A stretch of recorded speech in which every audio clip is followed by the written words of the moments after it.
नमस्कार प्यारे साथियों, आप सभी का एक बार फिर से बहुत बहुत स्वागत है आपके अपने YouTube चैनल शिक्षा परीक्षा में, जहां हमारा टॉपिक चल रहा था शब्द विचार। और अपने उस शब्द विचार के क्रम को ही आगे बढ़ाते हुए मैंने आपको बताया था कि हम कल पढ़ेंगे संधि, और अपने वादे के मुताबिक आज मैं आपके बीच संधि के संदर्भ में अपनी वीडियो लेकर आपके सामने प्रस्तुत हूं। तो देखो, कल हमने पढ़ा था रचना एवं बनावट के आधार पर, रचना एवं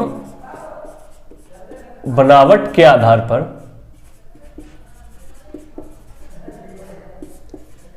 पर शब्दों का वर्गीकरण।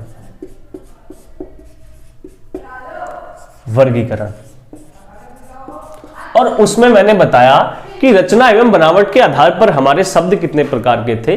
3 प्रकार के, जिसमें पहला था रूढ़, दूसरा यौगिक और तीसरा योग रूढ़।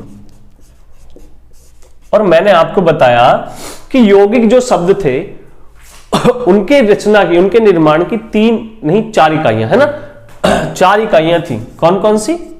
समास, दूसरा संधि, उपसर्ग और प्रत्यय।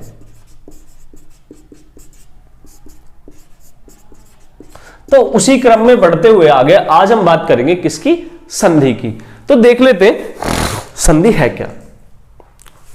तो बात करते हैं सबसे पहले संधि शब्द की, ठीक है, कि भाई संधि का शाब्दिक अर्थ क्या होता है। ये आपको याद रखने वाली चीजें हैं, आजकल एग्जाम में पूछी जाती है। आजकल नहीं, पहले से ही पूछी जाती है कि संधि का शाब्दिक अर्थ क्या है, समास का शाब्दिक अर्थ क्या है ना, अलंकार का शाब्दिक अर्थ क्या है। तो मैं संधि के अगर शाब्दिक अर्थ की बात करूं तो संधि का अर्थ होता है मेल। संधि का अर्थ क्या होता है? मेल, या तुम कह सकते हो जोड़ना। संधि का अर्थ क्या हो सकता है? जोड़ना। और एक और तुमने इसका अर्थ देखा होगा, अगर इतिहास में तुमने 2-4 संधियां तुम्हें याद हो कि हाँ, पुरंदर की संधि अंग्रेजों के बीच और के बीच होती है। संधि, संधि का मतलब हो सकता है समझौता। आई बात समझ?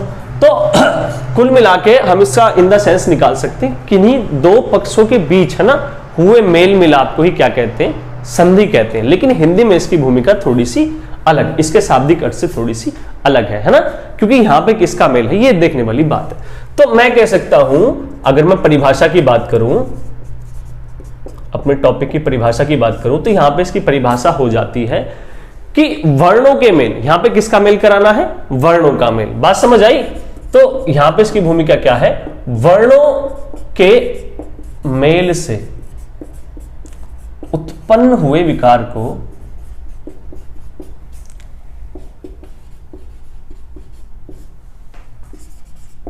संधि कहते हैं।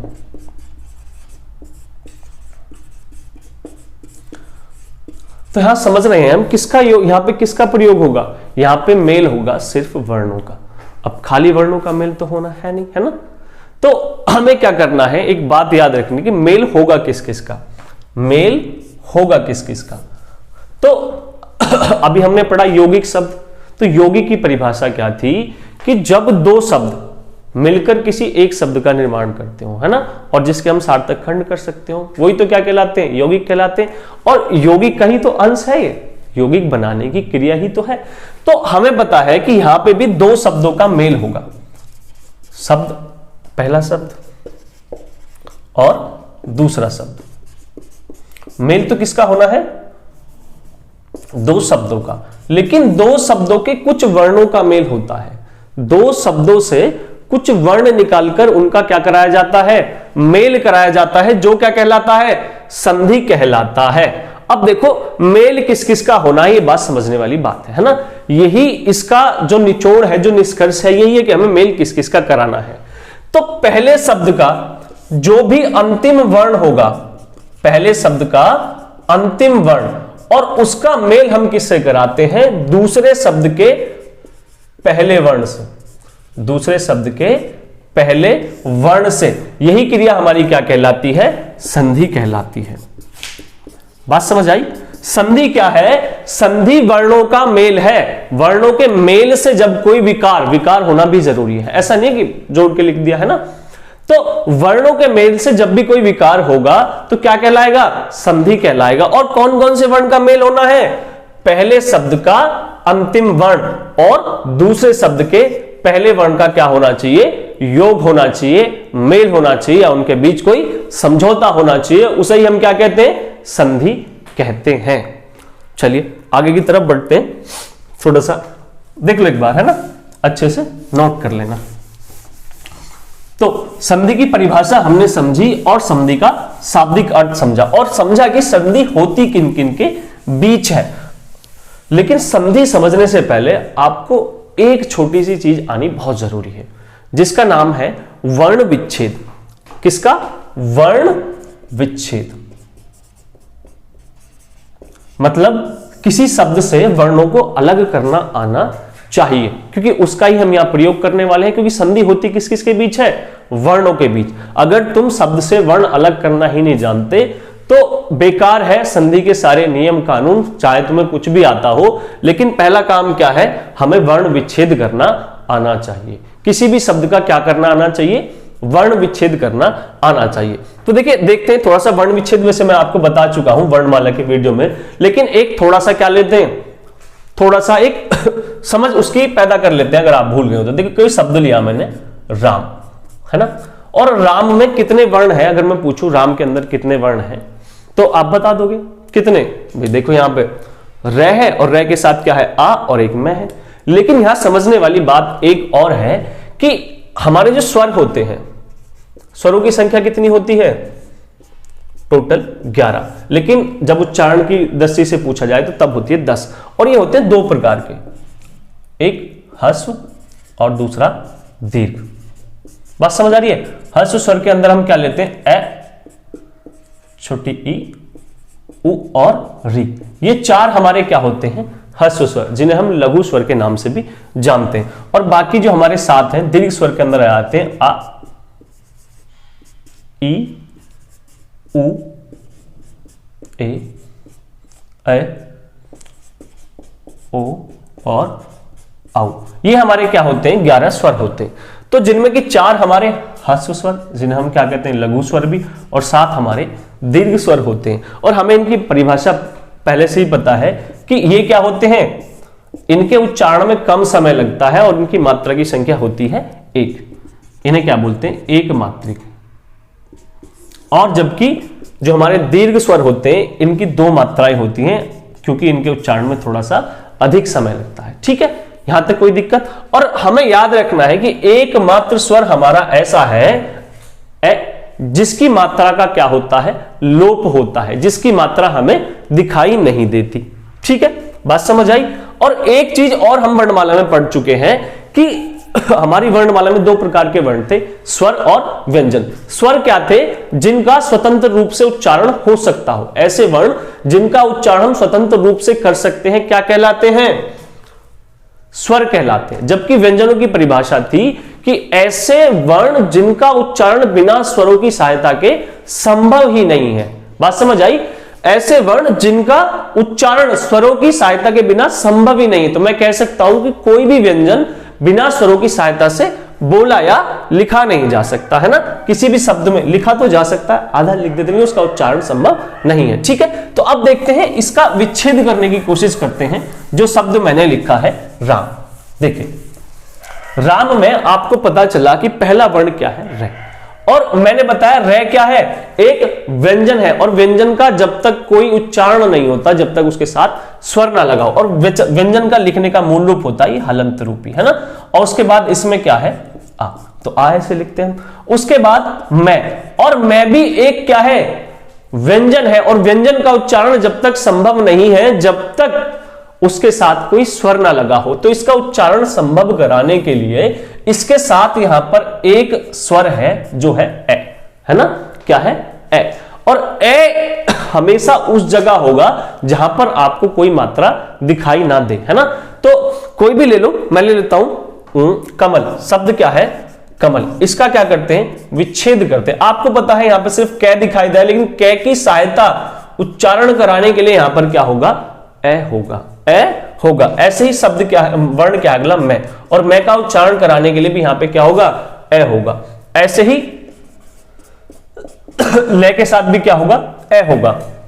तो चलो जब हम ये पढ़ रहे हैं तो एक चीज और आपको मैं बता देता हूं कि शब्द आ जाता है ऐसे ही कमल में हमें क्या बतानी है, वर्णों की संख्या बतानी है, कुल वर्णों की संख्या। आप गिनोगे 1 2 3 4 5 6, वर्णों की संख्या कितनी हो गई, 6। लेकिन ये क्या है, गलत है, ये क्या है, गलत। एक चीज और हमेशा आपको ध्यान रखनी है कि किसी भी वर्ण का, किसी भी शब्द का अंतिम वर्ण अगर ए पर समाप्त होता है तो उसको हम क्या नहीं करते, गिनते नहीं है। तो कुल मिलाकर यहां पर वर्णों की संख्या कितनी हो जाएगी, 5। याद रखना, अगर मैं शब्द लिख दूं सीता, मैं लिख दूं सीता, इसका विच्छेद करता हूं तो आपको पता है श, और इसके साथ क्या है, बड़ी ई, और तय, और तय के साथ क्या है, आ। अगर यहां से आपको वर्णों की संख्या पूछी जाए तो 1 2 3 और 4, यहां पर 4 क्यों होंगे, क्योंकि यहां पर अंत किससे हुआ है, आ से। अगर ऐसे अंत होता है तो हम अंतिम वर्ण को गिनते नहीं है, ये बात तुम्हें हमेशा याद रखनी है अगर वर्णों की गिनती से आपसे कोई प्रश्न पूछा जाता है, ठीक है। चलो, तो मैं आशा कर रहा हूं कि आप वर्ण विच्छेद करना समझ गए होंगे, क्योंकि मैं पढ़ा चुका हूं। मैं सिर्फ यहां पर आपको रिकॉल कराने के उद्देश्य से ये चीजें समझाइए। चलो, अगर आप वर्ण विच्छेद कर सकते हैं तो ही आप संधि में कोई भी नियम कानून लगा सकते हैं। जो संधि के अपने क्या है, नियम है, वो उसी के बाद कारगर हैं जब आपको वर्ण विच्छेद करना आता हो। चलिए अब देखिए 3 प्रकार की कैसे होती है, क्या क्या संधि के समान, मतलब क्या क्या पॉसिबिलिटीज हो सकती है संधि को लेकर। देखिए क्या हो सकता है, हमने पता है हमारी वर्णमाला में 2 प्रकार के वर्ण होते हैं, स्वर और व्यंजन, स्वर और व्यंजन। और एक चीज और याद रखनी है, संधि सिर्फ स्वर और व्यंजन में नहीं होती, विसर्ग में भी होती है। क्या होती है, विसर्ग। विसर्ग क्या होता, अयोग वहां में आपने 2 वर्ण पढ़े थे, ये अंग और आहा, आहा और अंग, यही क्या कहलाते हैं, विसर्ग। ये वाला जो है ना बाद वाला आहा, ये क्या कहलाता है, विसर्ग कहलाता है। तो याद रखना है विसर्ग संधि इसी के मेल से होती है। चलिए देख ले क्या क्या कंडीशन हो सकती है। क्या हो सकता है, एक बार स्वर का मेल किससे हो सकता है, स्वर से हो सकता है, या स्वर का मेल किससे हो सकता है, व्यंजन से हो सकता है ना, या व्यंजन से किसका मेल हो सकता है, स्वर का हो सकता है, या व्यंजन का मेल किससे हो सकता है, व्यंजन से ही। और अगर विसर्ग के केस में आपको पता हो तो विसर्ग से कभी भी कोई शब्द प्रारंभ नहीं हो सकता। विसर्ग हमेशा शब्द के किस में होता है, अंत में होता है।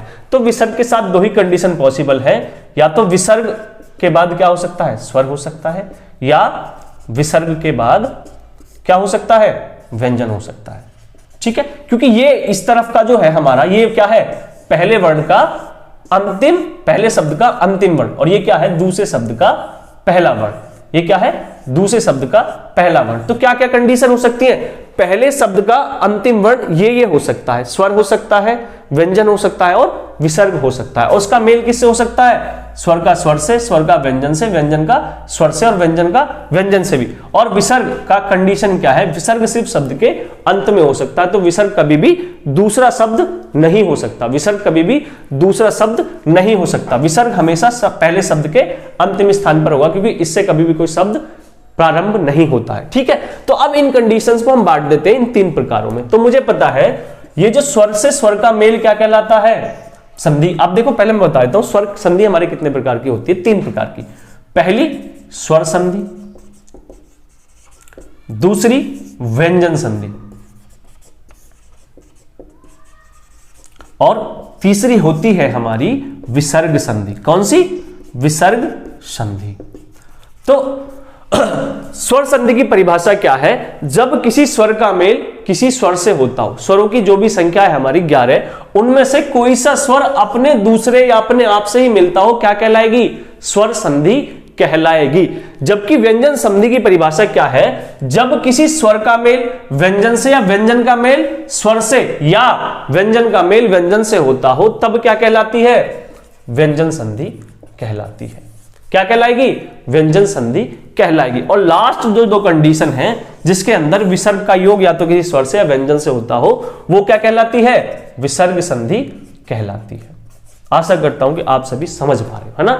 तो यही इनकी परिभाषा है। इनकी परिभाषा क्या है, यही इनकी परिभाषा है। अगर मैं स्वर संधि की बात करूं तो स्वर संधि की परिभाषा क्या होती है, जब किसी स्वर का मेल किसी स्वर से होता हो, उससे उत्पन्न विकार को क्या कहते हैं, स्वर संधि कहते हैं। ऐसे ही व्यंजन संधि की बात करूं तो व्यंजन संधि की परिभाषा क्या हो जाएगी, जब किसी स्वर का मेल व्यंजन से या व्यंजन का मेल स्वर से, पहले शब्द का अंतिम वर्ण स्वर हो सकता है या पहले शब्द का अंतिम वर्ण व्यंजन हो सकता है, उसका मेल किसी स्वर से या व्यंजन से होता हो या किसी व्यंजन का मेल ही व्यंजन से हो सकता हो, दोनों तरफ व्यंजन हो या एक तरफ स्वर एक तरफ व्यंजन हो, तो भी क्या कहलाएगी, व्यंजन संधि कहलाएगी।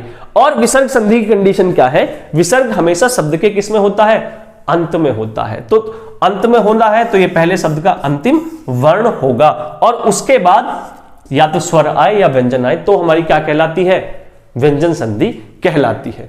बात समझ आई। चलो आज हम बात करते हैं अपनी स्वर संधि के बारे में। किसके बारे में, स्वर संधि के बारे में। तो आपको पता ही है स्वर संधि की परिभाषा क्या हो जाएगी, जब किसी स्वर का मेल, किसका, स्वर का मेल ऐसे लिख सकता हूं, स्वरों से ही मेल होने पर उत्पन्न हुए विकार, विकार का मतलब क्या है, परिवर्तन, को स्वर संधि कहते हैं।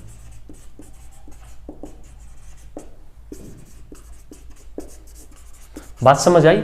जब किसका, किसी स्वर का मेल किसी स्वर से हो, है ना, स्वरों की संख्या कितनी है, 11। अब कोई सा स्वर किसी से मिलता हो वो सब क्या कहलाएंगी, स्वर संधि कहलाएंगी। अब स्वर संधि हमने पढ़ा, हमारी संधि 3 प्रकार की होती है ना, स्वर, व्यंजन और विसर्ग।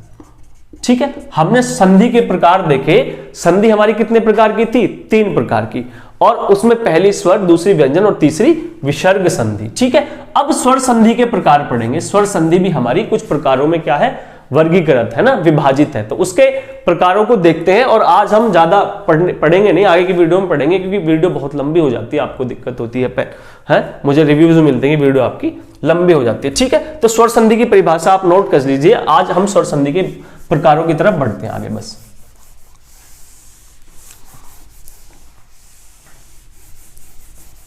देखते हैं स्वर संधि के प्रकार।